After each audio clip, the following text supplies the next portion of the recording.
Hi friends, இன்றைக்கி நம்ம எங்கே போகிறோன்னு பார்த்தீங்கன்னா, கல்லறை தோட்டத்துக்கு போகிறோங்க. எங்கள் ஊருக்கு பக்கத்தூரில் கோங்காமரன்னு ஒரு ஊர் இருக்குங்க. அந்த ஊரில் இருக்கிற ஒரு கல்லறை தோட்டம் தான். கல்லறை தோட்டம்னா என்னென்னு பார்த்தீங்கன்னா, கிறிஸ்துவர்கள் அதாவது கிறிஸ்டியனில் இருக்கிறவங்க யாராவது இருந்தாங்க அப்படின்னா, அவங்கள அடக்கம் பண்ணுற இடத்து பேர் தான் வந்து கல்லறை தோட்டம் அப்படிங்கிற மாதிரி சொல்லுவாங்க. இந்துக்கள் யாராவது இருந்தாங்கன்னா சுடுகாடு அப்படிங்கிற பேர்லேயும், முஸ்லீம்ஸ் யாராவது இருந்தாங்கன்னா அவங்கள கபர்கஸ்தான் அப்படிங்கிற இடத்துலையும் வந்து அடக்கம் பண்ணுவாங்க.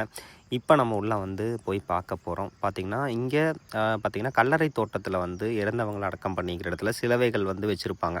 அவங்களோட ஞாபகார்த்தமாக அந்த சிலுவைகளில் மேபி பேர், டேட் ஆஃப் பர்த் இந்த மாதிரிலாம் எழுதி வச்சுருப்பாங்க. ஒரு சிலர் வந்து சின்ன ஃபேமிலி எப்படி சொல்கிறது, கொஞ்சம் வசதி இல்லாத குடும்பங்கன்னா வெறும் பார்த்திங்கன்னா சின்ன சிலுவை மட்டும் வச்சுருப்பாங்க.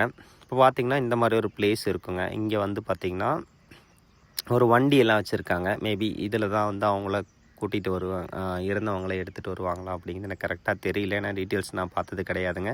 வண்டி ஒரு பிளேஸ் இருக்குது. மேபி இங்கே அவங்களோட சடங்குகள் ஏதாவது இருந்துச்சுன்னா அந்த மாதிரி சடங்குகள்லாம் பண்ணுறதுக்காக ஒரு சின்னதாக ஒரு மண்டபம் வந்து கட்டி வச்சுருக்காங்க. அது போக இந்த கல்லறை தோட்டத்தில் வந்து பார்த்திங்க அப்படின்னா ஒரு சிலர் வந்து கொஞ்சம் பெருசாக டைல்ஸ் எல்லாம் போட்டு இந்த மாதிரி பெருசாலாம் கட்டிட்டு அவங்கவுங்க வசதிகளை பொறுத்து வந்து கல்லறையை வந்து கொஞ்சம் பெருசாக கட்டுவாங்க. இப்போ வந்து பார்த்திங்கன்னா அதில் கல்லறைகளில் வந்து பார்த்திங்கன்னா பேருங்க, அதில் வந்து அவங்களோட பேர், ஊர் பேர், பிறந்த வருஷம், இறந்த ஆண்டு இது எல்லாத்தையுமே மென்ஷன் பண்ணி இதில் வந்து வச்சுருக்காங்க. அது போக இந்த கல்லறைகளில் வந்து பார்த்திங்கன்னா சுற்றியும் மதெல்லாம் வச்சு பராமரிச்சுட்டு வந்துட்டுருக்காங்க. இங்கே வந்து பார்த்திங்கன்னா கோங்காம்பாறை அப்படின்னு கல்லறையோட ஊர் பேரும் போட்டு கீழே வந்து தமிழில் இது கேரளாவில் தமிழர்கள் வந்து அதிகமாக இருக்காங்க. அது நிறையா பேருக்கு தெரியாது. பட் எங்கள் பக்கத்து ஊர்லேயுமே கிறிஸ்டியன்ஸ்லையும் தமிழர்கள் நிறையா இருக்காங்க.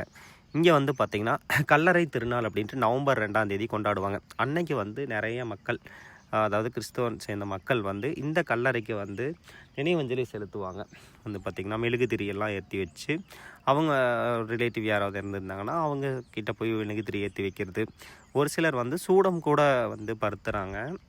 ஆனால் மோஸ்ட்லி வந்து மெழுகுதிரி தான் வந்து ஏற்றுவாங்க. இந்த இடத்துல இந்த கல்லறை வந்து பார்த்திங்கன்னா எங்கள் ஊரோட எல்லையில் இருக்குங்க.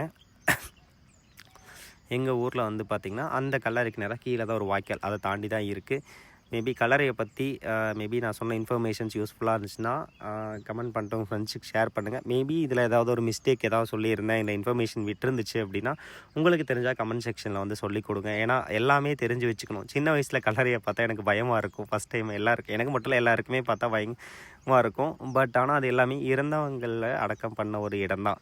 அதனால் நீங்கள் பயப்பட வேண்டியதே கிடையாதுங்க. நீங்கள் போய் அங்கே கூட வந்து நீங்கள் ப்ரே கூட பண்ணலாம். பிடிச்ச நம்ம யூடியூப் சேனல் சப்ஸ்கிரைப் பண்ணிட்டு ஃப்ரெண்ட்ஸுக்கு ஷேர் பண்ணி